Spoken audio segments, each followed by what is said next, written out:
Hello friends, welcome back to our channel. Friends, మనకు తెలంగాణలో DSC 2024కు సంబంధించినటువంటి పూర్తి నోటిఫికేషన్ అయితే రిలీజ్ కావడం జరిగింది. సో దీనిలో మనకు డిస్ట్రిక్ట్ వైజ్ వేకెన్సీస్ కావచ్చు, ఆయా డిస్ట్రిక్ట్స్లో ఉన్నటువంటి సబ్జెక్ట్ వైజ్ వేకెన్సీకి సంబంధించిన డీటెయిల్స్ కావచ్చు, అండ్ అదేవిధంగా ఆయా సబ్జెక్టులకు సంబంధించిన ఎలిజిబిలిటీకి సంబంధించిన డీటెయిల్స్ కూడా ఇచ్చారు. సో కంప్లీట్ ఇన్ఫర్మేషన్ తోటి మనకు ఇప్పుడు నోటిఫికేషన్ అయితే రావడం జరిగింది. సో దీనికి సంబంధించిన డీటెయిల్స్ అయితే ఈ వీడియోలో చూద్దాం. సో వీడియో చూస్తున్న ప్రతి ఒక్కరు ఖచ్చితంగా లైక్ చేయండి. మీకు యూజ్ అయ్యేటువంటి ప్రతి ఇన్ఫర్మేషన్ మన ఛానల్ ద్వారా అయితే అందిస్తున్నాం.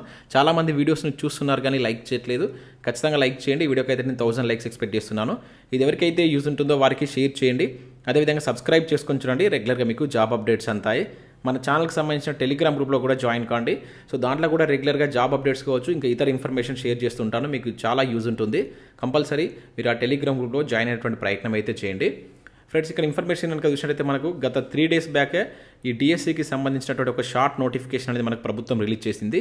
దాంట్లో మనకు కంప్లీట్ ఇన్ఫర్మేషన్తో కూడినటువంటి ఇన్ఫర్మేషన్ బులెటిన్ అనేటువంటి దాన్ని మనకు March 4th రిలీజ్ చేస్తామని చెప్పేసి ఆ షార్ట్ నోటీస్లో అయితే వాళ్ళు మెన్షన్ చేశారు. సో ఇప్పుడు మనకి ఇన్ఫర్మేషన్ బులెటిన్ కూడా రిలీజ్ చేశారు. దీనిలో మనకు కంప్లీట్ ఇన్ఫర్మేషన్ ఉంది. అదేవిధంగా డిస్ట్రిక్ట్ వైజ్ ఉండేటువంటి సబ్జెక్ట్ వైజ్ వేకెన్సీస్ కూడా దీనిలో అయితే ఇవ్వడం జరిగింది. వాటన్నిటిని చూద్దాం.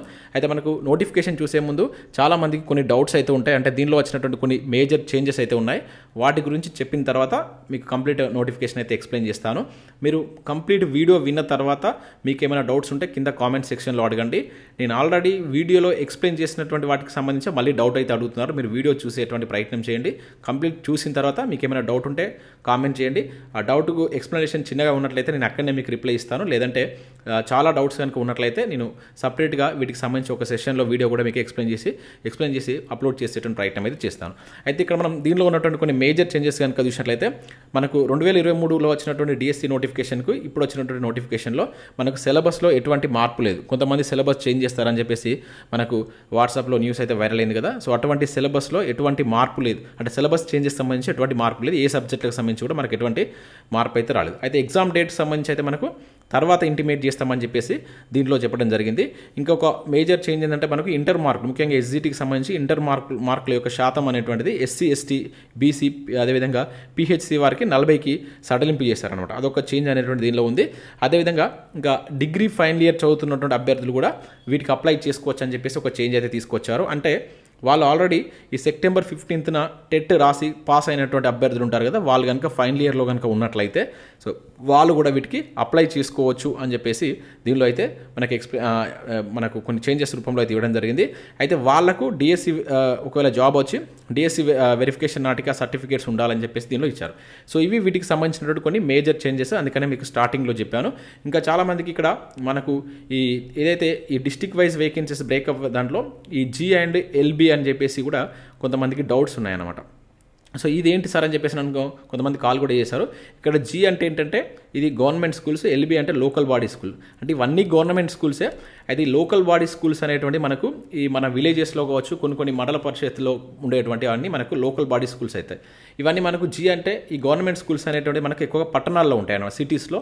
అయితే ఇవి ఎట్లా డివైడ్ చేస్తారంటే టోటల్గా ఇవన్నీ గవర్నమెంట్ స్కూల్సే. కాకపోతే వాటి యొక్క ఎస్టాబ్లిష్మెంట్ బట్టి కొన్నిటి ప్రభుత్వ పాఠశాలలు అని చెప్పేసి అంటారు. అంటే గవర్నమెంట్ స్కూల్స్ అని చెప్పేసి మీరు కొన్ని సిటీస్లో మీరు చూసినట్టయితే హైదరాబాద్ కావచ్చు, కరీంనగర్ అటువంటి మేజర్ సిటీస్లో మీకు ప్రభుత్వ పాఠశాలని చెప్పేసి కనబడతాయి. అదే విలేజెస్లో కనుక మీరు చూసినట్లయితే ప్రాథమికోన్నత పాఠశాలను కనబడతాయి, లేదంటే జెడ్పిహెచ్ఎస్ జిల్లా పరిషత్ స్కూల్ అని చెప్పేసి కనబడుతుంది. అదేవిధంగా మండల్ పరిషత్ స్కూల్ అని చెప్పేసి కనబడతాయి. అవన్నీ మనకు ఇది వేటి కిందకి వస్తాయంటే ఈ ఎల్బీ లోకల్ బాడీ స్కూల్స్ కిందకి వస్తాయి అన్నమాట. అన్ని గవర్నమెంట్ స్కూల్సే. కాకపోతే ఎక్కువ మనకి ఎల్బీసే ఉంటాయి. దాదాపు 90 to 95% స్కూల్స్ అండి ఎల్బీ స్కూల్సే ఉంటాయి. అండ్ ఈ గవర్నమెంట్ స్కూల్స్ అనేది కొన్ని సిటీస్లో ఉంటాయి. కొంచెం వీటితో కంపేర్ చేసుకున్నప్పుడు దీంట్లో మనకు కొంచెం బెటర్గా ఉంటాయి అన్నమాట. అన్నిటి పరంగా, ఏ ఫెసిలిటీస్ పరంగా కావచ్చు, ఇంకా అదర్ మన జాబ్ పరంగా, అది మనం తర్వాత మాట్లాడుకున్నాం. సో ఇది మేజర్ చేంజెస్ అంటే ఎల్బీ అండ్ జీ ఇవి రెండు మనకు గవర్నమెంట్ స్కూల్స్. అది మీరు అబ్జర్వ్ చేయండి. వాటి యొక్క ఎస్టాబ్లిష్ని బట్టి అదేవిధంగా ఉండేటువంటి పొజిషన్ బట్టి మనకి ఇక్కడ ఎల్బీ అండ్ జీ గవర్నమెంట్ అని చెప్పేసి ఇచ్చారు. ఇది కూడా నన్ను మేజర్గా అడిగినటువంటి డౌట్. అందుకని మీకు ఉన్నటువంటి డౌట్స్ ఏదో నేను ముందే చెప్పాను కనుక. సో ఇంకా ఏమైనా మీకు డౌట్స్ ఉంటే కంప్లీట్ ఒకసారి మీరు నా ఎక్స్ప్లెనేషన్ విన్న తర్వాత ఆ డౌట్ అడిగేటువంటి ప్రయత్నం చేయండి. సో ఇక్కడ మనం చూసినట్లయితే మొత్తం 11,062 పోస్టులతో మనకు డిఎస్సి నోటిఫికేషన్ అయితే రిలీజ్ కావడం జరిగింది. సో దీనికి సంబంధించి ఈ రోజు నుంచి స్టార్ట్ చేస్తే మీరు April 2 వరకు ఆన్లైన్లో అప్లై చేసుకోవాల్సి ఉంటుందని చెప్పేసి ఇక్కడ మనకు స్టార్టింగ్లోనే మెన్షన్ చేశారు. అయితే వీటికి సంబంధించి మీకు పూర్తి ఇన్ఫర్మేషన్ కావాలనుకుంటే చాలామంది వెబ్సైట్ లింక్ అడుగుతున్నారు. సో ఈ నోటిఫికేషన్ పీడిఎఫ్ని నేను మన టెలిగ్రామ్లో షేర్ చేస్తాను. ఇక్కడ మీకు గ్రీన్ కలర్ ఇది బ్లూ కలర్లో కనబడుతుంది చూసారా, దీనిపైన క్లిక్ చేస్తే మీకు ఈ విధంగా పేజ్ అయితే ఓపెన్ అవుతుంది. ఒక సైట్కి వెళ్తారు మీరు, ఓకేనా. ఈ సైట్లో ఇక్కడ క్లిక్ హియర్ అని చెప్పేసి ఉంటుంది for the direct recruitment for TSDSC 2024 అని చెప్పేసి కనబడుతుంది. ఇక్కడ ఈ రెడ్ కలర్ క్లిక్ హియర్ పైన మీరు క్లిక్ చేస్తే మీకు అఫీషియల్ వెబ్సైట్ అయితే ఇక్కడ ఓపెన్ కావడం జరుగుతుంది. ఇక్కడ మీకు స్టార్టింగ్లోనే మీరు ఇక్కడ అబ్జర్వ్ చేయవచ్చు ఏమిచ్చారంటే మనకు ఈ ఇన్ఫర్మేషన్ బిల్టన్ ఇప్పుడు మనం చూస్తున్నాం కదా, సో దానికి సంబంధించినటువంటి ఆ పీడిఎఫ్ ఉంటుంది. ఇంకా district subject community wise vacancies సంబంధించిన పీడిఎఫ్ కూడా ఇక్కడ నుంచి మీరు డౌన్లోడ్ చేసుకోవచ్చు. And recruitment rules and syllabus సంబంధించిన పీడిఎఫ్స్. ఇంకా మీకు ఏమైనా డౌట్స్ ఉంటే కాంటాక్ట్ అస్ అని చెప్పేసి ఇక్కడ ఉంది, దీని ద్వారా మీరు వాళ్ళని కాంటాక్ట్ కూడా కావచ్చు. ఇంకా ఇక్కడ మనకు రిజిస్ట్రేషన్ అండ్ ఫీ పేమెంట్ ఇచ్చారు. మొదటగా మనం రిజిస్ట్రేషన్ చేసుకొని ఫీ పేమెంట్ చేయాలి. మీకు అప్లికేషన్ ప్రాసెస్ వీడియో కూడా కావాలి సార్ అనుకుంటే కంపల్సరీ వీడియోని లైక్ చేసి కింద ఎస్ అని కామెంట్ చేయండి. మీకు డీటెయిల్డ్ ఇన్ఫర్మేషన్ తోటి రేపు లేదా ఎల్లుండి నేను ఆ వీడియో కూడా మీకు అందించడం ప్రయత్నం చేస్తాను. అదేవిధంగా ఫిల్ ఆన్లైన్ అప్లికేషన్ అని చెప్పేసి ఉంది. ఇక్కడ మీరు ప్రాసెస్ కంప్లీట్ అయిన తర్వాత మనం దీనిలోకి వెళ్ళాల్సి ఉంటుంది. తర్వాత print your filled in application form అని చెప్పేసి మీరు ప్రింట్ తీసుకోవాల్సి ఉంటుంది. సో ఇటువంటి ఇచ్చారు. అదేవిధంగా ఇక్కడ మనకు ఎగ్జామ్ డేట్స్ కావచ్చు అండ్ ఇక్కడ దానికి సంబంధించిన ఫీ ఇచ్చారు. మొత్తం ఆన్లైన్ అప్లికేషన్ రిజిస్ట్రేషన్ ఫీ అనేది 1000 రూపీస్ ఉంటుందని చెప్పేసి మీకు వెబ్సైట్లో స్టార్టింగ్ పేజ్లో కనబడేటువంటి ఇన్ఫర్మేషన్ ఇది. సో ఇట్లా మీరు ఈ వెబ్సైట్కి వచ్చి ఈ పీడిఎఫ్స్ మీరు డౌన్లోడ్ చేసుకోండి, లేదంటే మన టెలిగ్రామ్లో జాయిన్ కండి. అక్కడ నుంచి కూడా మీకు ఇవన్నీ పీడిఎఫ్స్ని అక్కడ ప్రొవైడ్ చేస్తాను. ఇంకా ఇక్కడ మనకు అవే డీటెయిల్స్ ఇక్కడ ఉన్నాయి. పేమెంట్కి సంబంధించినటువంటి డీటెయిల్స్ మీరు ఎట్లా చేయాలనేటువంటి డీటెయిల్స్ చూడవచ్చు. ఇక నెక్స్ట్ రిటర్న్ టెస్ట్ ఇక్కడ చూసినట్టయితే CBT మనకు కంప్యూటర్ బేస్డ్ టెస్ట్ అనేటువంటి కండక్ట్ చేయబోతున్నారు. ఆల్రెడీ మనకు షార్ట్ నోటీస్లో కూడా అంటే షార్ట్ నోటిఫికేషన్లో కూడా ఇది మనకు మెన్షన్ చేయడం జరిగింది. ఆన్లైన్ విధానంలో మీకు ఎగ్జామ్ అనేటువంటిది ఉంటుంది. ఇక్కడ సెంటర్స్ మొత్తం మనకు తెలంగాణలో 11 సెంటర్స్ అయితే అలాట్ చేశారు. ఈ 11 సెంటర్స్లో మీకు ఏదైతే నియర్గా ఉంటుందో వాటిని మీరు ఫస్ట్ ఆప్షన్ ఇచ్చుకోండి, తర్వాత నెక్స్ట్ ఆప్షన్ తీసుకునేటువంటి ప్రయత్నం చేయండి. అక్కడ మీకు ఈ ఎగ్జామ్ అనేది మనకు ఒకటే రోజు అయితే కండక్ట్ చేయరు. ఆన్లైన్ టెస్ట్ కనుక మినిమం ఒక 1 వీక్ జరిగేటువంటి ఛాన్స్ ఉంటుంది. మరి ఆ డీటెయిల్స్ ఎట్లా ఇస్తారని మనం ముందు అయితే చూద్దాం. ఇక్కడ ఆ డేట్స్ అయితే ఇంకా డిక్లేర్ చేయలేదు. సో చాలామందికి డౌట్ ఉంటుంది ఎప్పుడు ఉండవచ్చు అని. మ్యాక్సిమం జూన్ మంత్లో ఉండేటువంటి ఛాన్స్ అయితే కనబడుతుంది. అది ఫైనల్ కాదు, జస్ట్ నేను గెస్ట్ చేసి చెప్తున్నాను అంతే. ఇక నెక్స్ట్ ఇక్కడ tentative schedule of the return test అని ఇచ్చారు, కంప్యూటర్ బేస్డ్. సో ఇక్కడ dates of examination will be informed later అని చెప్పేసి ఇక్కడ ఇవ్వడం జరిగింది. సో తర్వాత వాళ్ళు ఇన్ఫార్మ్ చేస్తారంట. సో ఇంకా వాటికి సంబంధించి ఇక్కడ కొన్ని డీటెయిల్స్ కూడా ఇవ్వడం జరిగింది అనమాట. సో ఇవన్నీ మనకు అంత ఇంపార్టెంట్ కాదు, నేను ఇంపార్టెంట్ మాత్రం మీకు ఎక్స్ప్లెయిన్ చేస్తున్నాను. సో రూల్ ఆఫ్ రిజర్వేషన్ అని చెప్పేసి ఇచ్చారు. సో రూల్ ఆఫ్ రిజర్వేషన్ ఇక్కడ మీకు చూసినట్లయితే 33% అనేది ఉమెన్స్కి ఉంటుంది. మనకు మారినటువంటి హార్జెంటల్ రిజర్వేషన్ ప్రకారం దీన్ని అయితే చేంజ్ చేశారు. అది కూడా మీరు ఇక్కడ గుర్తుంచుకోండి. హార్జెంటల్ రిజర్వేషన్ అనేది దీనిలో అప్లికేబుల్ అవుతుందని చెప్పేసి ఆ టోటల్ ఇన్ఫర్మేషన్ అయితే ఉంది. ఇక మెథడ్ ఆఫ్ రూల్స్ ఏ విధంగా ఉంటాయి, సో ఎగ్జామినేషన్కి సంబంధించిన మెథడ్ ఆఫ్ రూల్స్ ఎట్లుంటాయని ఇచ్చారు. సో ఇక్కడ స్కూల్ అసిస్టెంట్ SCAకి సంబంధించి కావచ్చు, సెకండరీ గ్రేడ్ టీచర్స్ SGTకి సంబంధించి కావచ్చు, లాంగ్వేజ్ పండిట్స్ ఉన్నాయి, అదేవిధంగా physical education teachers and special education teacher. మనకు టోటల్గా ఈ టైప్స్ ఆఫ్ పోస్టులు అయితే దీనిలో కనబడతాయి. అయితే దీనిలో మనం చూసినట్లయితే వాటి యొక్క ఎగ్జామినేషన్ ప్యాటర్న్ ఎట్లా ఉంటుందని చెప్పేసి ఇక్కడ ఇచ్చారు. సో ఇక్కడ school assistant in government and local body schools in the state అని చెప్పేసి ఇక్కడ చూడవచ్చు. The total marks shall be 100 marks. So టోటల్గా మీకు 100 మార్క్స్ ఉంటాయి ఎగ్జామ్ సంబంధించి. Out of this 80 marks shall be the return test అని చెప్పేసి ఇచ్చారు. అంటే 100లో 80 మార్క్స్ మనకి ఎగ్జామ్ ఉంటుంది. ఆ ఎగ్జామ్కి సంబంధించి ఏ విధంగా ఉంటుందని కూడా మనకి ఇచ్చారు. దీనిలో చూద్దాం ఒకసారి.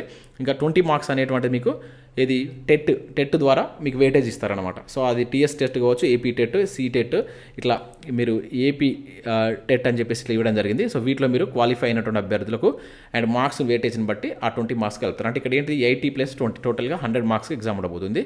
ఇక స్కూల్ అసిస్టెంట్ ఫిజికల్ ఎడ్యుకేషన్కి సంబంధించిన వాళ్ళకు కంప్లీట్గా ఇక్కడ 100 మార్క్స్కు రిటర్న్ టెస్ట్ అయితే ఉంటుంది. అయితే PET టీచర్స్ ఉన్నారు కదా, సో వాళ్ళకు డైరెక్ట్గా ఎగ్జామ్ రిటర్న్ టెస్ట్ 100 మార్కులకు ఉంటుందని చెప్పేసి మెన్షన్ చేస్తారు. ఇక ఎలిజిబిలిటీ కనుక చూసినట్లయితే సో ఎడ్యుకేషన్ క్వాలిఫికేషన్ అని చెప్పేసి ఇక్కడ మీరు చూడవచ్చు. ఇక్కడ ఎడ్యుకేషన్ క్వాలిఫికేషన్ అనేది మనకి ఇక్కడ సబ్జెక్ట్ వైజ్ అయితే చూసుకోవాల్సి అయితే ఉంటుంది. ఇక్కడ ప్రతిదానికి ఇక్కడ అంటే ఓవరాల్గా ఉండేటువంటి క్వాలిఫికేషన్స్ ఇక్కడ ఇచ్చారు. సో దాంతోపాటుగా మనకు ముఖ్యంగా మనకు ఉండవలసినటువంటి క్వాలిఫికేషన్ ఇక్కడ ఆ పోస్ట్ను బట్టి ఇక్కడ మనకు క్లియర్గా మెన్షన్ చేశారు. క్వాలిఫికేషన్ పోస్ట్ వైజ్ అని చెప్పేసి చూడవచ్చు. ఇక్కడ స్కూల్ అసిస్టెంట్స్కి సంబంధించి కనుక చూసినట్లయితే దాంట్లో మనకు ఫస్ట్ మ్యాథమెటిక్స్ సబ్జెక్ట్ సంబంధించి సో ఇక్కడ మస్ట్ పాస్ ఏ డిగ్రీ ఇక్కడ ఆర్ లేదంటే so post graduate degree in mathematics అని చెప్పేసి మెన్షన్ చేశారు. సో ఇవి మనకు ఇక్కడ దానికి సంబంధించినటువంటి మీకు ఫుల్ డీటెయిల్స్ అంటే ఈ డిగ్రీస్ ఎట్లా ఉండాలి అనేది కూడా ఇక్కడ subject is given in the annexure to this GO అని చెప్పేసి కూడా ఇచ్చారు. ఆ జీవోలో మెన్షన్ చేసినటువంటి అనెక్సర్లో ఉన్నటువంటి వాటిని రూల్స్ ఇక్కడ పాటిస్తారని దాని మీనింగ్. సో ప్రతి దానికి ఇదే ఉంటుంది. నేను అందుకనే ఫస్ట్ ఒక్కటి ఇట్లా చెప్తున్నాను, మిగతా అన్ని మీకు డైరెక్ట్గా చెప్పుకుంటూ వెళ్తాను. సో రికగ్నైజ్డ్ యూనివర్సిటీ నుంచి మీకు విత్ 50% మార్క్స్ అనేది ఉండాలని చెప్పేసి ఇచ్చారు. గ్రాడ్యుయేషన్ ఆర్ పోస్ట్ గ్రాడ్యుయేషన్ దేనిలో ఒక దాంట్లో మీకు 50% ఉండాలి. సో ఇన్ కేసు ఒకవేళ మీరు SC ST BC and differently abled candidates కనుక అయితే so minimum marks will be 45% అని చెప్పేసి ఇవ్వడం జరిగింది. సో వీళ్ళకి ఇక్కడ 45% ఒక 5% ఇక్కడ వీళ్ళకు రిజర్వేషన్ వస్తుందో అర్థం చేసుకోవచ్చు. అండ్ దాంతోపాటు ఇక్కడ అని ఇస్తే ఇవి ఉండాలి, దీంతో పాటుగా మనకు BEd ఓకేనా బ్యాచిలర్ ఎడ్యుకేషన్ అనేటువంటిది ఉండాలి అని చెప్పేసి ఇక్కడ మెన్షన్ చేయడం జరిగింది. అవన్నీ ఉండాలి. లేదు అంటే ఇక్కడ మనకు ఇక్కడ must pass 4 years BA BEd or BSc BEd integrated degree with the at least 50% marks అని చెప్పేసి ఇక్కడ మెన్షన్ చేశారు. యాజ్ రూల్స్ ప్రకారం మనకు రిజర్వేషన్ వరకు 45 ఉంటుంది. With mathematics as a methodology from any institution recognised by the NCTE అని చెప్పేసి ఇచ్చారు. సో ఈ రూల్ ఉండాలి. దీంతో పాటుగా మళ్ళీ టెట్ అనేది కంపల్సరీ ఉండాలి. టెట్ మీ యొక్క సబ్జెక్ట్కి సంబంధించినటువంటి ఎలిజిబిలిటీ ఉండాలి అండ్ టెట్ అనేది మీరు క్వాలిఫై ఉండాలని చెప్పేసి మెన్షన్ చేశారు. ఇట్లా మనకు ప్రతి సబ్జెక్టుకి సంబంధించి మీకు ఇదే ఎలిజిబిలిటీ కనబడుతుంది. అంటే ఆయా సబ్జెక్ట్కి సంబంధించి మీరు ఆ సబ్జెక్ట్లో డిగ్రీ చేసి ఉండాలి. ఇప్పుడు స్కూల్ అసిస్టెంట్ ఫిజిక్స్ కనుక మీరు అబ్జర్వ్ చేసినట్లయితే సో ఇక్కడ కూడా must pass graduation degrees with in 2 of the following subject as a optional అని చెప్పేసి ఇక్కడ మెన్షన్ చేశారు. అంటే ఇక్కడ మనకు ఫిజిక్స్ ఆర్ కెమిస్ట్రీ మీకు ఆప్షనల్ సబ్జెక్ట్గా ఉన్నా కూడా వీటికి అప్లై చేసుకోవచ్చు. ఇక్కడ ఇవ్వడం జరిగింది ఫిజిక్స్, ఇక్కడ మీరు ఫిజిక్స్ అండ్ అదేవిధంగా లాస్ట్లో ఇక్కడ చూసినట్లయితే కెమిస్ట్రీ. సో ఇవ్వడం జరిగింది. ఈ 2 సబ్జెక్టులో మీరు డిగ్రీ చేసినట్లయితే ఏదైనా ఒకటి కూడా మీరు వీటికి అప్లై చేసుకోవచ్చు. సేమ్ మనకు పర్సంటేజ్ అనేది యాజ్ డీస్గా ఇవ్వడం జరిగింది అనమాట. సో మెథడాలజీ అనేది ఉండాలి, మీకు సైన్స్ మెథడాలజీ అనేది మీ BEdలో ఉండాలని చెప్పేసి కూడా మెన్షన్ చేశారు. అంటే మనకి ఏ సబ్జెక్ట్ ఉన్నా అది మనకి BEdలో ఉండవలసిందే. ఇక లేదంటే మనకి ఇంతకుముందు చెప్పినట్టుగా must process 4 years MA MEd BSc BEd integrated చేసినటువంటి వాళ్ళు కూడా అప్లై చేసుకోవచ్చు. దాంతోపాటుగా టెట్ అనేది కంపల్సరీ మీరు ఎలిజిబుల్ కావాలి ప్రతి సబ్జెక్ట్ సంబంధించి. ఇక బయాలజికల్ సైన్స్ కూడా same must process degree with any 2 other following subject botany కావచ్చు. అదేవిధంగా ఇంకొకటి వచ్చేసి ఇక్కడ బాటనీతో పాటుగా మీకు బాటనీ అనేది one of the subject apply చేసుకోవచ్చు. జువాలజీ ఉన్న కూడా వీటికి అప్లై చేసుకోవచ్చు. అండ్ అదే కాకుండా ఇక్కడ మనకు ఇంటిగ్రేటెడ్ డిగ్రీ కూడా ఇవ్వడం జరిగింది. ఇంకా సోషల్ స్టడీస్ కూడా సేమ్. ఒకసారి మీరు చూడండి, క్లారిటీగా చదవండి. ఇక్కడ నేను ఇవన్నీ ప్రతిదీ చదివితే ఈ నోటిఫికేషన్ కాస్త నేను ఎక్స్ప్లెయిన్ చేసేది 1 hour అవుతుంది. సో అందుకని నేను ప్రతిదీ చెప్పట్లేదు, కామన్గా ఉన్నటువంటి పాయింట్స్ని తీసుకొని చెప్తున్నాను. సో మీ ఎలిజిబిలిటీ మీకు తెలుస్తుంది కనుక ఒకసారి చూడండి ఓకేనా. ఏమైనా ఇందులో డౌట్ ఉంటే కింద కామెంట్ సెక్షన్లో అడిగినా నేను అక్కడనే మీకు రిప్లై ఇచ్చేటువంటి ప్రయత్నం చేస్తాను. సో ప్రతి సబ్జెక్ట్కి సంబంధించి ఇట్లా స్కూల్ అసిస్టెంట్ ఇంగ్లీష్ కావచ్చు, అదేవిధంగా తెలుగుకు సంబంధించి కావచ్చు అండ్ హిందీకి సంబంధించి ఇట్లా ఇవ్వడం జరిగింది. ఇంకా ఉర్దూ వివిధ లాంగ్వేజ్ సంబంధించి తమిళ్ అండ్ సాంస్క్రిట్ ఇట్లా మనకి దీనిలో ఇచ్చారు. ఇక నెక్స్ట్ ఇక్కడ ఫిజికల్ ఎడ్యుకేషన్ సంబంధించి మీరు చూసినట్లయితే must pass bachelor degree with physical ఎడ్యుకేషన్లో మీరు బ్యాచిలర్ డిగ్రీ పాస్ కావాలి, 50% మార్క్స్ ఉండాలని చెప్పేసి ఇచ్చారు. లేదంటే must pass graduate in physical education with 40% marks అని చెప్పేసి ఇచ్చారు. లేదంటే must pass bachelor degree with minimum 50% marks university recognised UGC అని చెప్పేసి ఇట్లా రకరకాల ఓవరాల్గా అయితే మీరు BPEd చేసి ఉండాలన్నమాట. అది వాళ్ళు మాత్రమే అప్లై చేసుకోవచ్చు. ఇంకా దాంతోపాటు special education teachers post at upper primary school secondary level in the category of school assistants అని చెప్పేసి ఇక్కడ ఇచ్చారు. ఇది స్పెషల్ ఎడ్యుకేషన్కి సంబంధించినటువంటి వాళ్ళది అనమాట. సో వాళ్ళు కూడా must pass bachelor degree from recognise university అని చెప్పేసి వాళ్ళకి సంబంధించి ఇక్కడ మనకి ఇవ్వడం జరిగింది. ఇక సెకండరీ గ్రాడ్యుయేట్ టీచర్స్ మీకు తెలుసు, ఇది మనకు వచ్చేది SGT. సో దీనికి సంబంధించి ఇక్కడ చూసినట్లయితే ఇంటర్మీడియట్ అనేటువంటిది మీరు పాస్ కావాలి విత్ 50% మార్క్స్ అని ఇచ్చారు. SC ST వాళ్ళకి ఇది 45% అని చేంజ్ చేశారు. మీకు స్టార్టింగ్లో చెప్పాను కదా, ఇవి కొంచెం చేంజ్ చేశారని చెప్పేసి.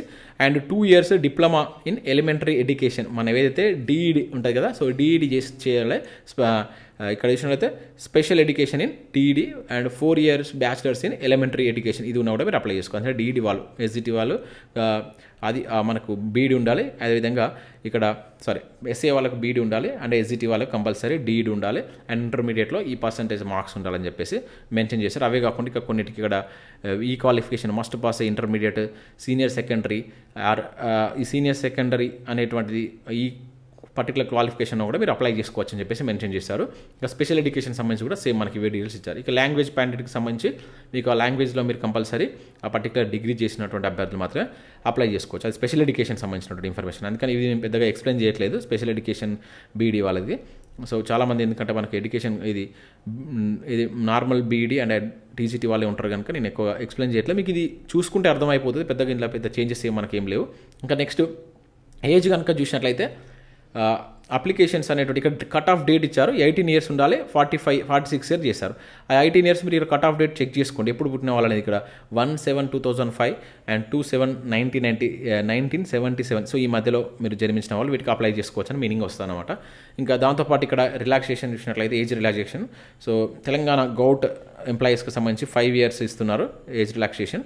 అండ్ దాంతోపాటుగా ఎక్స్ఆర్ఎస్ మ్యాన్కు 3 years and SC ST BC EWS వాళ్ళకు 5 years అండ్ ఫిజికల్లీ హ్యాండిక్యాప్డ్ పర్సన్స్కి వచ్చేసి 10 years అయితే ఏజ్ రిలాక్సేషన్ ఉంది. ఇంకా process for the conduct of DSC 2024 అని చెప్పేసి ఇక్కడ ఇచ్చారు. సో ఎవరు కండక్ట్ చేస్తారో వాటికి సంబంధించిన డీటెయిల్స్ ఇది మనకు అంతగా అవసరం లేదు. ఇక CBT ఎగ్జామ్ సంబంధించి మనం ఆల్రెడీ స్టార్టింగ్ చూసాం. అయితే ఇక్కడ ఒక్కొక్క జిల్లాలో ఎన్ని సెంటర్స్ ఇచ్చారని సెంటర్స్ మొత్తం ఎన్ని ఉన్నాయని చెప్పేసి ఇక్కడ ఇచ్చారు. మొత్తం 11 సెంటర్స్ ఇవ్వబోతున్నట్లు ఇక్కడ మనకు స్టార్టింగ్లో మెన్షన్ చేసింది, ఇక్కడ కూడా ఇవ్వడం జరిగింది. పెద్దగా దానిలో మనకు ఇంపార్టెంట్ పాయింట్స్ ఏం లేవు. ఇక హాల్ టికెట్స్ అనేటువంటిది ఎప్పుడు ఇస్తామనేది కూడా ఇచ్చారు, అండ్ అది కూడా మనకు తర్వాతనే ఇన్ఫర్మేషన్ ఇస్తామని చెప్పేసి మెన్షన్ చేయడం జరిగింది. ఇక నెక్స్ట్ చూసినట్లయితే ఇక్కడ సెలక్షన్ ప్రాసెస్ ఎలా ఉంటుంది. సో మనకు డిస్ట్రిక్ట్ సెలక్షన్ కమిటీ ద్వారా సెలక్షన్ ప్రాసెస్ అయితే ఉండబోతుంది. మీకు ఆల్రెడీ తెలుసు 20% DED టెట్ మార్క్స్ ఉంటాయి, 80% అనేది మీకు ఎగ్జామ్ సంబంధించిన మార్క్స్ ఉంటాయి.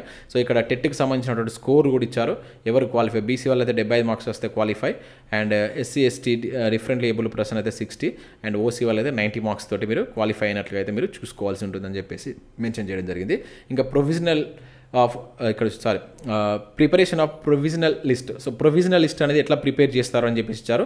సో మనకు 1:3 రేషియోలో మీకు సర్టిఫికేట్ వెరిఫికేషన్కి అయితే పిలవడం జరుగుతుంది అనమాట. ఇక్కడ మనకు మెన్షన్ చేశారు 7th point 1:3 రేషియోలో మనకు సెలెక్ట్ అయినటువంటి క్యాండిడేట్కి సర్టిఫికేట్ వెరిఫికేషన్ ఉంటుందని చెప్పేసి ఈ ప్రొవిజనల్ లిస్ట్కి సంబంధించిన డీటెయిల్స్ కూడా దీనిలో ఇవ్వడం జరిగింది.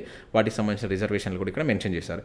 ఇక స్కేల్ ఆఫ్ పే గురించి ఇక్కడ మనకు డీటెయిల్స్ ఇవ్వలేదు, కాకపోతే ఇక్కడ కొన్ని జీవోస్ ఇచ్చారు. ఈ జీవోస్ ప్రకారం మీకు స్కేల్ ఆఫ్ పే ఉంటుందని చెప్పేసి మెన్షన్ చేయడం జరిగింది. సో నెక్స్ట్ ఇక్కడ మనకు మీడియం ఆఫ్ క్వశ్చన్ పేపర్ అని చెప్పేసి ఇవ్వడం జరిగింది. మీకు క్వశ్చన్ పేపర్ అనేది బైలింగ్వెల్లో రావడం జరుగుతుంది, తెలుగు మీడియంలో ఉంటుంది, అదేవిధంగా ఇంగ్లీష్ మీడియంలో కూడా మీకు క్వశ్చన్ పేపర్ అయితే ఉంటుంది.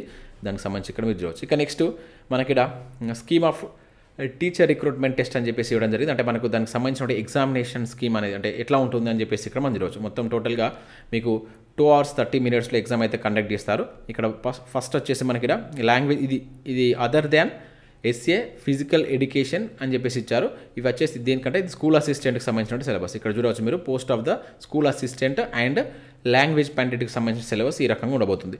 So general knowledge current affairs నుంచి 20 questions ఉంటాయి, సో 10 marks.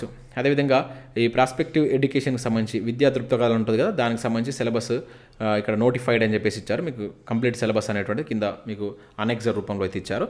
సో ఇక్కడ 20 questions 10 marks ఉంటాయి. ఇక కంటెంట్ వాళ్ళ సబ్జెక్టుకి సంబంధించిన కంటెంట్లో మొత్తం 88 questions ఉంటాయి, 44 marks అయితే కేటాయిస్తారు. ఇక టీచింగ్ మెథడ్కి సంబంధించి చూసినట్టయితే 32 questions 16 marks, మొత్తం 160 marksకు 80 marks తోటి రిటర్న్ టెస్ట్ ఉంటుంది. ఇది SAకి సంబంధించి. ఇక నెక్స్ట్ ఇక్కడ ఫిజికల్ ఎడ్యుకేషన్కి సంబంధించి 100 marks సంబంధించినటువంటి కంటెంట్ సిలబస్ ఇక్కడ ఇచ్చారు, ఒకసారి మీరు వీటిని చెక్ చేసుకోండి. ఇంకా SGTకి సంబంధించి కనుక చూసినట్టయితే వాటికి సంబంధించి కూడా 2 hours 30 minutes ఎగ్జామ్ ఉంటుంది. సో వీళ్ళకి ఇక్కడ general knowledge 20 questions 10 marks, prospective వచ్చేసి 20 questions 10 marks, అదేవిధంగా లాంగ్వేజ్ వచ్చేసి ఇక్కడ 18 questions 9 marks ఉంటాయి. అండ్ లాంగ్వేజ్ 1 అండ్ లాంగ్వేజ్ 2 కూడా ఇచ్చారు. ఇవి అంటే ఇంగ్లీషు అండ్ తెలుగు అనమాట, అట్లా అర్థం చేసుకోవచ్చు. ఇక కంటెంట్ కనుక చూసినట్లయితే ఇక్కడ మనకు mathematics, science, social studies 18 questions 9 marks, అంటే దగ్గర మనకు 27 marks అనేటువంటి దీని నుంచి ఉంటాయి. ఇక టీచింగ్ మెథడ్స్కి సంబంధించి మీరు చూసినట్లయితే 15 marks అయితే ఉండడం జరుగుతుంది. మొత్తం 80 marks 160 questions సేమ్ ఈ రకంగా మనకు SGT కూడా ఉంటుంది.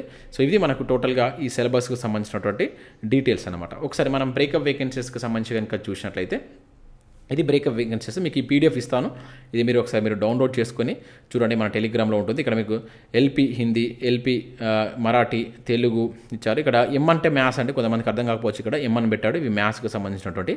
సో మీకు ఆల్రెడీ LBG అంటే కూడా నేను ఎక్స్ప్లెయిన్ చేశాను, చూసుకోండి. ఇక్కడ కేటగిరీ వైజ్ SC ఎన్ని పోస్టులు ఉన్నాయి, ST ఎన్ని ఉన్నాయి, BCA, BCB, ఇంకా BCD, ఇట్లా ఈ రకంగా ఇచ్చారు.